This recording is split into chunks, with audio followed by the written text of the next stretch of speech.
ജീവിതം, ഗുരുവിൻ മനം കവർന്ന ജീവിതം, ധൈര്യം പതഞ്ഞു നിന്ന ജീവിതം, ഗുരുവിൻ മനം കവർന്ന ജീവിതം, പരസേവനം പകർന്ന ജീവിതം, സവിശേഷതയാർന്ന ജീവിതം, ഭാരതം കതിരു കണ്ടു, ഭൂമുഖം തെളിവു കണ്ടു, മാത്തോമാമി തെളിച്ച മാർഗത്തിലായിരങ്ങൾ ആനന്ദ ശാന്തി കണ്ടു, ഭാരതം കതിരു കണ്ടു.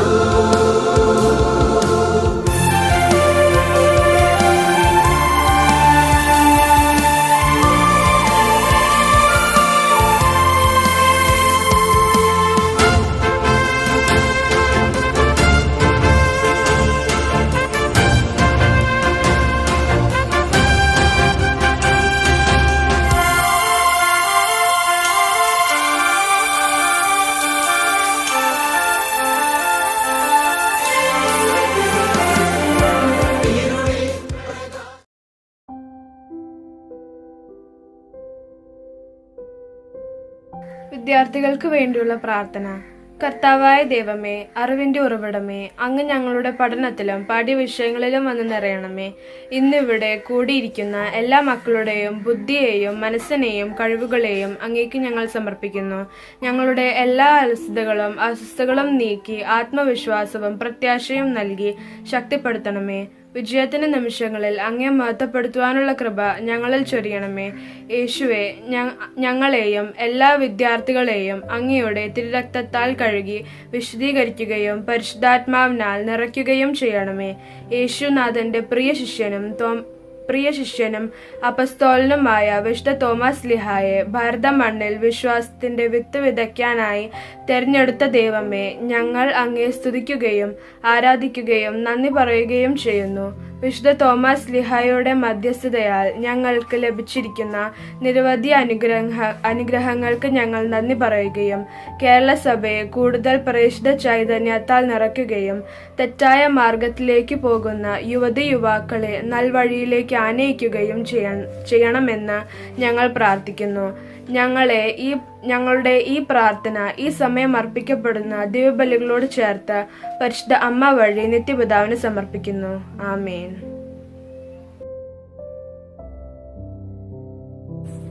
വിശ്വാസദായക വിജ്ഞാനസാരമേ, വിശ്വാസത്തിരുനാളം ഉള്ളിലേകണേ. വിശ്വാസദായക വിജ്ഞാനസാരമേ, വിശ്വാസത്തിരുനാളം ഉള്ളിലേകണേ.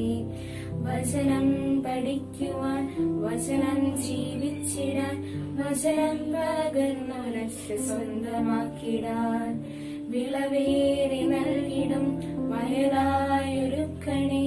വിശുദ്ധിയെ ലക്ഷ്യമായി മുന്നേറിടാൻ. വിശ്വാസദായക വിജ്ഞാനസാരമേ, വിശ്വാസത്തിരുനാളം ഉള്ളിലേകണേ. ഈശോ നീ ബാല്യത്തിൽ വളർന്ന പോലെ ഈ ലോകി എന്നെ നയിച്ചിടണമേ. ജ്ഞാനത്തിൽ പ്രായത്തിൽ പ്രീതി നേടാൻ നിന്റെ അരൂപിയെ നൽകിടണേ. വിശ്വാസദായക വിജ്ഞാനസാരമേ, വിശ്വാസത്തിരുനാളം ഉള്ളിലേകണേ. പ്രതിജ്ഞ. ദൈവം എൻ്റെ പിതാവാണ്, യേശു എൻ്റെ രക്ഷകനും നാഥനുമാണ്, ദൈവരാജ്യമാണ് എൻ്റെ ലക്ഷ്യം, തിരുസഭ എൻ്റെ മാതാവാണ്, കത്തോലിക്ക സഭയിൽ അംഗമായി ഞാൻ അഭിമാനിക്കുന്നു. സത്യത്തിൽ അടിയുറച്ചത്, നീതിയിൽ സന്തോഷിക്കുന്നു, സ്നേഹത്തിൽ നിലനിൽക്കുന്നതുമായ ജീവിതം നയിക്കാൻ ഞാൻ ഒരുക്കമാണ്.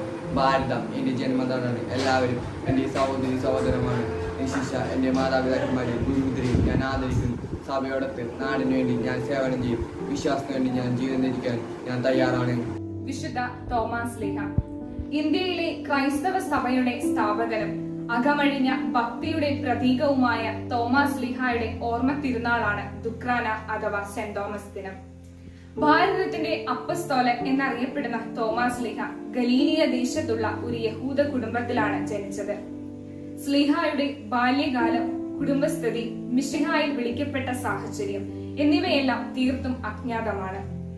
എങ്കിലും സുവിശേഷ വിവരങ്ങളുടെ അടിസ്ഥാനത്തിൽ മിശിഹായുടെ പരസ്യ ജീവിതത്തിന്റെ ആരംഭത്തിൽ തന്നെ അദ്ദേഹം ഈശോയെ അനുഗമിച്ചു എന്ന് വേണം കരുതാൻ. വിശുദ്ധ യോഹന്നാന്റെ സുവിശേഷത്തിൽ സ്ലീഹായെ കുറിച്ച് 3 തവണയാണ് പരാമർശിക്കുന്നത്. ഒന്നാമത്തേത്, ക്രിസ്തുവിനോടൊപ്പം ബഥാനിയയിലേക്ക് പോകാൻ ഭയപ്പെട്ടു നിന്ന ശിഷ്യരോട് നമുക്കും അവനോടുകൂടെ മരിക്കാമെന്ന് സ്ലീഹ ധൈര്യസമേതം പ്രഖ്യാപിച്ചു. രണ്ടാമത്തേത്, താൻ പോകുന്ന വഴി സ്ലീഹന്മാർക്ക് അറിയാമെന്ന് യേശു പറഞ്ഞപ്പോൾ കർത്താവെ, അങ്ങ് എവിടേക്ക് പോകുന്നുവെന്ന് ഞങ്ങൾക്ക് അറിഞ്ഞുകൂടാ, പിന്നെ വഴി ഞങ്ങൾ എങ്ങനെ അറിയും എന്ന് ചോദിച്ചതും തോമാസ് സ്ലീഹ തന്നെയാണ്. മൂന്നാമത്തേത്, തന്റെ അസാന്നിധ്യത്തിൽ പ്രത്യക്ഷനായി കാണപ്പെട്ട ഈശോയെ സംശയിച്ച സ്ലീഹ അവിടുന്ന് വീണ്ടും പ്രത്യക്ഷനായപ്പോൾ എന്റെ കർത്താവെ, എന്റെ ദൈവമേ എന്ന് പറഞ്ഞ് തന്റെ വിശ്വാസം പ്രഖ്യാപിച്ചു. ഈശോയുടെ സ്വർഗാരോഹണത്തിന് ശേഷം ശിഷ്യന്മാർ സുവിശേഷം പ്രസംഗിക്കാനായി പുറപ്പെട്ടപ്പോൾ തോമാസ് സ്ലീഹ തന്റെ പ്രവർത്തന രംഗമായി തിരഞ്ഞെടുത്തത് പാർത്തിയ ദേശമാണെന്നും പിന്നീട് പരിശുദ്ധ കന്യകാമറിയത്തിന്റെ സ്വർഗാരോഹണ വേളയിൽ ഓർസ്ലേമിൽ വെച്ച് കൂടിയ സ്ലീഹന്മാർ വീണ്ടും തങ്ങളുടെ പ്രേക്ഷിത രംഗങ്ങൾ നിശ്ചയിക്കുന്നതിനായി കുറിയിട്ടപ്പോൾ ഇന്ത്യാദേശമാണ് ലഭിച്ചതെന്നുമാണ് സ്ലീഹായുടെ പേരിലുള്ള പരമ്പരാഗത വിശ്വാസം. AD 50 കേരളത്തിലെ കൊടുങ്ങല്ലൂരിൽ തോമാസ് സ്ലീഹ എത്തിയെന്നാണ് കരുതപ്പെടുന്നത്. പറവൂർ, നിലയ്ക്കൽ, കൊല്ലം, കോക്കമംഗലം, പാലയൂർ, മലയാറ്റൂർ എന്നിവിടങ്ങളിലെ പള്ളികൾ തോമാസ് സ്ലീഹ സ്ഥാപിച്ചതായാണ് വിശ്വാസം. 7 പള്ളികൾ എന്നാണ് ഇവ അറിയപ്പെടുന്നത്. തിരുവിതാംകൂട് പള്ളിയാണ് അരപ്പള്ളി. തോമാസ് സ്ലീഹായുടെ പാദസ്പർശനത്താൽ അനുഗ്രഹീതമായ വലിയൊരു തീർത്ഥാടന കേന്ദ്രമാണ് മലയാറ്റൂർ. വലിയ നോമ്പുകാലത്തും തുടർന്ന് പുതുഞായറാഴ്ചയും ഈ പുണ്യമലയിലേക്ക് ഭക്തജന പ്രവാഹമാണ്. തോമാസ് സ്ലീഹായുടെ മരണത്തെക്കുറിച്ച് പ്രധാനമായും 2 പാരമ്പര്യങ്ങളാണ് ഉള്ളത്. തോമായുടെ നടപടിയിൽ രേഖപ്പെടുത്തിയിരിക്കുന്നതനുസരിച്ച് മസ്ദായ എന്ന രാജാവിന്റെ ഭാര്യയെയും മകളെയും തോമാസ് സ്ലീഹ മാനസാന്തരപ്പെടുത്തിയതിനാൽ രാജകൽപ്പനയനുസരിച്ച് അദ്ദേഹത്തെ കുന്തം കൊണ്ട് കുത്തി കൊലപ്പെടുത്തി എന്നതാണ്.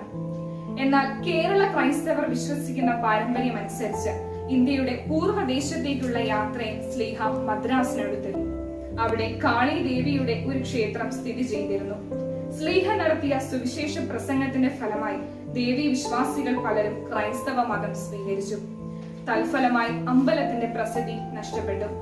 ഇതിൽ കുപിതരായ ക്ഷേത്ര പുരോഹിതന്മാർ സ്ലീഹായെ എങ്ങനെയും വധിക്കാൻ തീരുമാനിച്ചു. പെരിയ മലയിൽ പ്രാർത്ഥിച്ചുകൊണ്ടിരുന്ന സ്ലീഹായെ ശത്രുക്കൾ കുന്തം കൊണ്ട് കുത്തിക്കൊന്നു. ജൂലൈ 3 ഇന്ത്യയിൽ മരിച്ച തോമാസ് സ്ലീഹായുടെ ഭൗതിക അവശിഷ്ടങ്ങൾ മെസോപ്പൊട്ടാമിയയിലെ എഡേസയിലേക്ക് കൊണ്ടുപോയത്. ഈ ദിനമാണ് നാം സെന്റ് തോമസ് ദിനമായി ആചരിക്കുന്നത്. തോമാസ് സ്ലീഹായുടെ ഭൗതിക അവശിഷ്ടം ഇറ്റലിയിലെ ഓർത്തോണയിലാണ് സൂക്ഷിച്ചിരിക്കുന്നത്.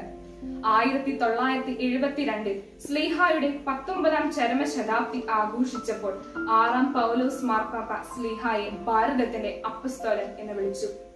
ഈ ആഴ്ചയിലെ സഭാ വാർത്തകൾ.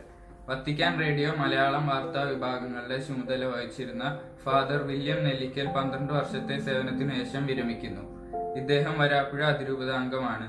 വത്തിക്കാൻ റേഡിയോയുടെ ഒരു സവിശേഷത എന്നത് റേഡിയോ തരംഗങ്ങൾ കണ്ടുപിടിച്ച മാർക്കോണി തന്നെയാണ് 1931 11ാം പിയൂസ് പാപ്പയുടെ ആഗ്രഹപ്രകാരം വത്തിക്കാൻ റേഡിയോ സ്ഥാപിച്ചത്. ജൂൺ 29 വിശുദ്ധ പത്രോസ് പൗലോസ് സ്ലീഹന്മാരുടെ തിരുനാൾ സഭ ആഘോഷിച്ചു. സുവിശേഷത്തിന്റെ ശക്തി ലോകത്തിന് നൽകിയവരാണ് ഈ 2 സ്ലീഹന്മാരും. ക്രൈസ്തവ ഐക്യം വർദ്ധിക്കുന്നത് പ്രത്യാശയുടെ അടയാളമാണെന്ന് മാർപ്പാപ്പ പ്രസ്താവിച്ചു. തന്നെ സന്ദർശിച്ച കോൺസ്റ്റാന്റിനോപ്പിൾ എക്യുമെനിക്കൽ ഓർത്തഡോക്സ് സഭാ പ്രതിനിധി സംഘത്തോട് സംസാരിക്കുകയായിരുന്നു മാർപ്പാപ്പ. ഫ്രാൻസിസ് മാർപ്പാപ്പ വിരമിച്ച ബെനഡിക്ട് 16 പാപ്പയെ സന്ദർശിച്ച് സഭയുടെ കൃതജ്ഞതയും ആശംസയും അറിയിച്ചു. ബെനഡിക്ട് പാപ്പയുടെ പൗരോഹിത്യ സ്വീകരണത്തിന്റെ 70ാം വാർഷികാഘോഷ വേളയിലായിരുന്നു ഇത്. സാമൂഹ്യ പ്രവർത്തന വഴികളിൽ കൈകോർത്ത് ഭാരതമാതാ കോളേജും സഹൃദയയും എറണാകുളം അങ്കമാലി അതിരൂപതയുടെ കീഴിൽ പ്രവർത്തിക്കുന്ന ഈ സ്ഥാപനങ്ങളുടെ യോജിച്ചുള്ള പ്രവർത്തനം സാമൂഹ്യ പ്രവർത്തന മേഖലയിൽ ഒരു പുത്തൻ ദിശാബോധം നൽകാൻ ഉപകരിക്കുന്നു. ബ്യൂറേജ് ഔട്ട്ലെറ്റുകളും ബാറുകളും തുറന്നുകൊടുത്ത് സർക്കാർ കേരളത്തെ അബോധാവസ്ഥയിലാക്കുകയാണെന്ന് KCBC മദ്യവിരുദ്ധ സമിതിയും കേരള മദ്യവിരുദ്ധ ഏകോപന സമിതിയും അപലപിച്ചു. നന്ദി. ഓർമ്മകളുണ്ടായിരിക്കണം, പാതിയിലേറെ കഴിഞ്ഞുവല്ലോ വഴി. ഓർമ്മകളുണ്ടായിരിക്കണം, ഒക്കെയും വഴിയോര കാഴ്ചകളായി പിറകിലേക്ക് ഓടി മറഞ്ഞിരിക്കാം, പാതിയിലേറെ കഴിഞ്ഞുവല്ലോ വഴി. സ്നേഹമുള്ളവരെ, ദുഃഖ്രാന ഓർമ്മയെന്നർത്ഥം. വലിയൊരു ഓർമ്മയുടെ മുമ്പിലാണ് നമ്മൾ ഓരോരുത്തരുമായിരിക്കുക. ആദ്യ നൂറ്റാണ്ടിൽ തന്നെ ക്രിസ്തുവിൻ്റെ സന്ദേശവുമായി ഭാരതഭൂവിലേക്ക് ഇറങ്ങി വന്ന തോമാസ് ലീഹായെ നമ്മൾ ഓർക്കുന്നു. ഈ ഓർമ്മ നമ്മളോട് പറയുന്ന ചില ചിന്തകളുണ്ട്, ചില പൊള്ളിക്കുന്ന യാഥാർത്ഥ്യങ്ങളുണ്ട്, ചില ഓർമ്മപ്പെടുത്തലുകളുണ്ട്. ഒരുപക്ഷെ ആരും ഭയപ്പെട്ടിരുന്നൊരു നാട്ടിലേക്ക്, അറിയാത്ത സംസ്കാരത്തിലേക്ക്, ചിതറിയ ഭാഷ സംസ്കാരങ്ങളിലേക്ക് തോമാസ് ലീഹ അവിടെ നിന്ന് കപ്പൽ കയറുമ്പോൾ ഉറപ്പായിട്ടും അദ്ദേഹത്തെ നയിച്ചത് നമുക്കും അവനോടുകൂടെ പോയി മരിക്കാമെന്നുള്ള അദ്ദേഹത്തിൻ്റെ വീറും വീര്യവും ചൈതന്യവുമാണ്. സ്നേഹം നിറഞ്ഞവരെ, ഒരുപക്ഷെ ബാക്കി അപ്പസ്തോലന്മാരെല്ലാവരും സഞ്ചരിച്ച ദൂരം നോക്കുകയാണെങ്കിൽ അതിൻ്റെ ഇരട്ടിയാണ് തോമാസ് ലീഹ ഭാരതത്തിലെത്താൻ വേണ്ടി സഞ്ചരിച്ചിട്ടുണ്ടാവുക. ഉറപ്പായിട്ടും അത്രമാത്രം വെല്ലുവിളി നേരിട്ട ഒരു അന്തരീക്ഷത്തിലേക്കും ഒരു മണ്ണിലേക്കുമാണ് അദ്ദേഹം വന്ന് കാലെടുത്ത് വെച്ചത്. എന്താണ് അദ്ദേഹത്തെ നയിച്ചത്? ഉള്ളിലെ തീപ്പന്തം പോലെ കത്തിനിന്ന ക്രിസ്തുവിൻ്റെ സ്നേഹമാണ്, തീക്ഷ്ണതയാണ്. ഇന്ന് 2000 ആണ്ടുകൾ പിന്നിട്ടിട്ട് നമ്മളിവിടെ നിൽക്കുമ്പോൾ ആ തോമാസ് ലീഹായുടെ വിശ്വാസികളെന്നറിയപ്പെടുന്ന നമ്മൾ ഉറപ്പായിട്ടും അഭിമാനിക്കേണ്ടതാണ്. പക്ഷെ അതോടൊപ്പം തന്നെ തോമാസ് ലീഹയെ ഓർത്തെടുക്കേണ്ടതാണ്. സംശയാലുവായ തോമസ് എന്നെല്ലാവരും പറഞ്ഞു. എങ്ങനെയാണ് ഒരു സംശയാലുവിന് ഇത്രമാത്രം ആവേശത്തോടെ ഈ മണ്ണിലേക്ക് എത്തിച്ചേരാൻ കഴിഞ്ഞത്? അത് അദ്ദേഹത്തിനെ നയിച്ച ജീവചൈതന്യമാണ്. നമുക്കും അവനോടുകൂടി പോയി മരിക്കാമെന്നുള്ള അദ്ദേഹത്തിൻ്റെ ധീരതയാണ്. സ്നേഹം നിറഞ്ഞവരെ, തോമാസ് ലീഹ നമുക്കൊരു ഓർമ്മപ്പെടുത്തലാണ്. ക്രിസ്തുവിനെ തൊട്ടവനാണ്, തൊടാനായി വെമ്പിയവനാണ്. ക്രിസ്തുവിനെ തൊടുന്ന ജീവിതങ്ങളായി മാറുക എന്നുള്ളത് ഒരു ഓർമ്മപ്പെടുത്തലാണ്. ക്രിസ്തുവിനെവിടെ? എനിക്കവനെ കാണണം. അവൻ്റെ മുറിവുകളെവിടെ? എനിക്കവനെ തൊടണം എന്ന് പറയുമ്പോൾ അവൻ നമ്മളോട് പറയുന്ന കഥ മറ്റൊന്നു കൂടിയുണ്ട്. ക്രിസ്തുവാണോ? അവന് മുറിപ്പാടുകളുണ്ടാവും. നീ ക്രിസ്തുവാണോ? എങ്കിൽ നിൻ്റെ മുറിപ്പാടെവിടെ? സ്നേഹമുള്ളവരെ, സഹനങ്ങളും സങ്കടങ്ങളും ഞെരിപ്പോടുകളായി വരുന്ന ജീവിതത്തിൽ ഉറപ്പായിട്ടും ക്രിസ്തു ഉണ്ടാകും. നമ്മുടെ വേദനകളും സഹനങ്ങളുമാണ് നമ്മുടെ മുഖമുദ്ര. ഇതാണ് ക്രിസ്തുവിൻ്റെ ശിക്ഷനാണെന്നുള്ള നമ്മുടെ സാക്ഷ്യം. സ്നേഹം നിറഞ്ഞ കൂട്ടുകാരെ, ഒപ്പം തന്നെ തോമസ് മൂറിനെ നമ്മൾ ഓർക്കുന്നുണ്ട്. ചക്രവർത്തിക്കെതിരെ ക്രിസ്തുവിന് വേണ്ടി നിലകൊണ്ട് അവസാനം ജീവിതം തന്നെ ത്യജിക്കേണ്ടി വന്നൊരു ഘട്ടത്തിലേക്ക് എത്തുമ്പോൾ അദ്ദേഹത്തോട് ഭാര്യ ചോദിക്കുന്നുണ്ട്, നമുക്ക് രാജാവ് പറയുന്നത് അംഗീകരിക്കാം, നമുക്ക് എല്ലാ കോംപ്രമൈസിനും സമ്മതിക്കാം, അപ്പോൾ എന്ത് കിട്ടും? കുറേ കാലം ജീവിക്കാം. എത്ര കാലം? ഒരു 10-20 വർഷം ജീവിക്കും. എന്നാലോ അത് കഴിയുമ്പോൾ തീരും. എനിക്ക് വേണ്ടത് നിത്യജീവനാണ്, ഒരിക്കലും മരണമില്ലാത്ത ജീവിതമാണ് എന്ന് പറഞ്ഞുകൊണ്ട് നിലപാടുകളിൽ വെള്ളം ചേർക്കാതെ ക്രിസ്തുവിന് വേണ്ടി മരണം വരിച്ച മറ്റൊരു വിശുദ്ധനാണ്. ഈ തോമസ്മാരിലൂടെ നമ്മൾ കടന്നു പോകുമ്പോൾ അത് നമ്മുടെ വിശ്വാസത്തെ കുറച്ചുകൂടി ആഴപ്പെടുത്താൻ സഹായിക്കട്ടെ. ഉപരിപ്ലവമായ സൂപ്പർഫിഷ്യലായ വിശ്വാസമാകാതെ കാമ്പുള്ള, ആഴമുള്ള, ധീരതയുള്ള, വേണ്ടി വന്നാൽ മരിക്കാനും സന്നദ്ധതയുള്ള ഒരു മനസ്സുമായിട്ട് നമുക്ക് മുന്നോട്ടിറങ്ങാം. ഓർമ്മപ്പെടുത്തലാണ് നമ്മുടെ വിശ്വാസത്തെ ഒന്നുകൂടി പരിശോധിക്കാൻ, ഒന്നുകൂടി ആഴപ്പെടുത്താൻ. കാറ്റക്കിസം 11B നിങ്ങൾ ക്ഷണിക്കുന്നു ഈ അസംബ്ലിയിലേക്ക്, ഈ ഒരു ചിന്തകളിലേക്ക്. എല്ലാ ആശംസകളും, തിരുനാളിൻ്റെ മംഗളങ്ങളും.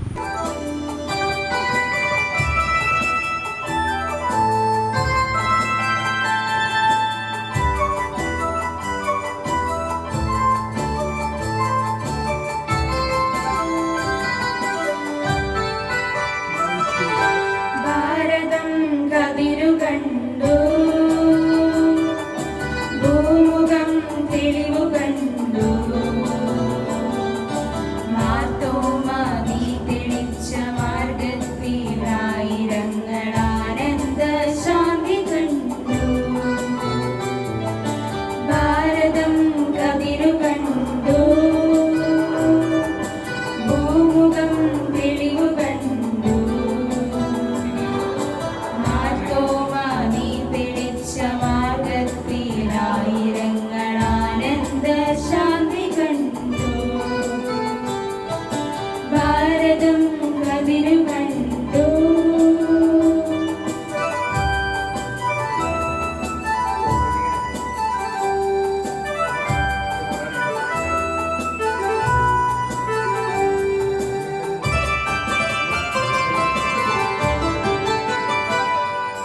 ധൈര്യം പകർന്നു വന്ന ജീവിതം, ഗുരുവിൻ മനം കവർന്ന ജീവിതം. ധൈര്യം പകർന്നു തന്ന ജീവിതം, ഗുരുവിൻ മനം കവർന്ന ജീവിതം. പരസേവനം പകർന്ന ജീവിതം, സുവിശേഷ ദീപ്തിയാർന്ന ജീവിതം. കതിരു കണ്ടു ഭൂമുഖം തെളിവു കണ്ടു മാർത്തോമാ നീ തെളിച്ച മാർഗത്തിലായിരങ്ങൾ ആനന്ദ ശാന്തി കണ്ടു ഭാരതം കതിരു കണ്ടു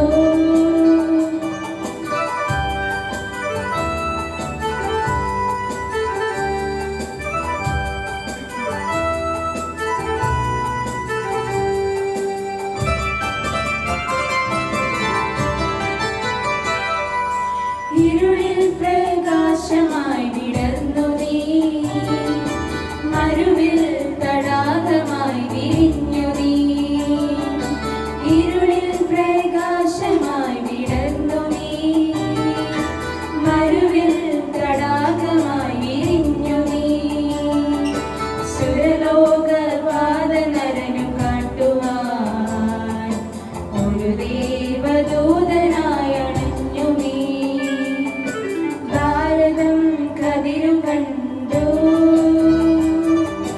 ഭൂമുഖം തെളിവു കണ്ടു